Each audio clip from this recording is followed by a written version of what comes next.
What caused the collapse? Kirk. Dina, this is where it happened right here. This section of canal bank, about 15 to 20 feet. You can see this soft dirt, which is what they've been packing and packing back onto this spot. The canal bank collapsed around 6:30 last night.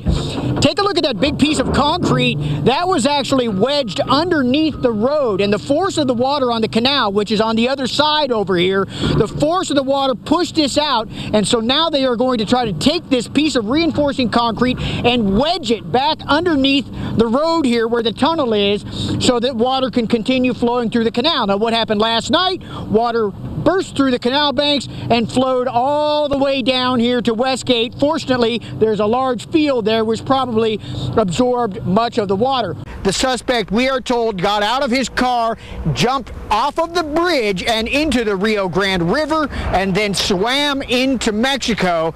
I don't know how far of a drop that is. Clearly a very good drop. This man did not want to be caught, swam into Mexico. We understand Mexican authorities did also come very close to the border of the bridge as well and have been involved in the search for this suspect on the Mexican side of the border.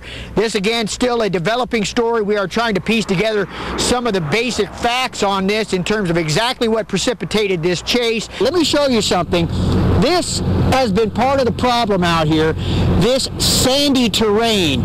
We're going to go now to the video that we shot earlier in the day. You're going to see the smoke in the distance billowing up into the sky. Check the inspection stickers on any of these Carnival rides yourself. For example, they're right here, usually near the controller.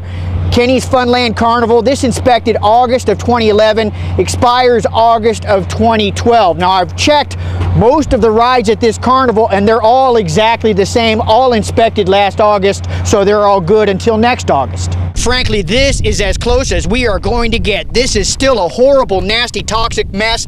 It's smoking, it's burning, it's fuming. We can taste it, we can smell it, it's burning our eyes, and it's not just us. There are some folks that are half-mile away. They've been breathing this for 24 hours. So the area is almost perfectly made for smuggling. It's got landmarks, trails, and with all this brush and all these little side trails here, plenty of places to hide. So it's bad enough that, as you can see, Mrs. Moore said she clearly did not want a smart meter and she has one, but as if to add insult to injury, right next door, they still have one of the old analog meters. Zoller's family says after he left the bar, he tried to walk home maybe about a mile or so through this neighborhood to get to his mother's house, just a couple of houses from here.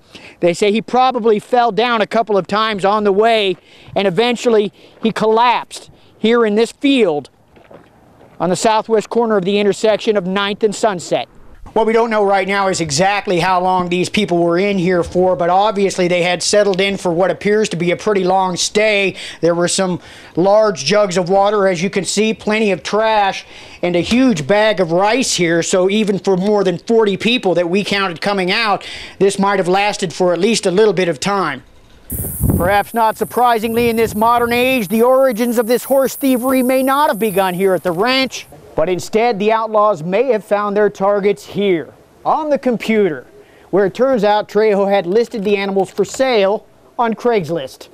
So Mr. Garza said that little pile of tires up on the front road wasn't really anything, and he was right. Check out this huge pile. We've got a nebulizer, some medical waste here, and then all these tires and this other trash, which continues back into this field. We've called some folks from the county. They say they're on their way over to check it out. I'm Kirk Chason in the Edit Bay, working on a story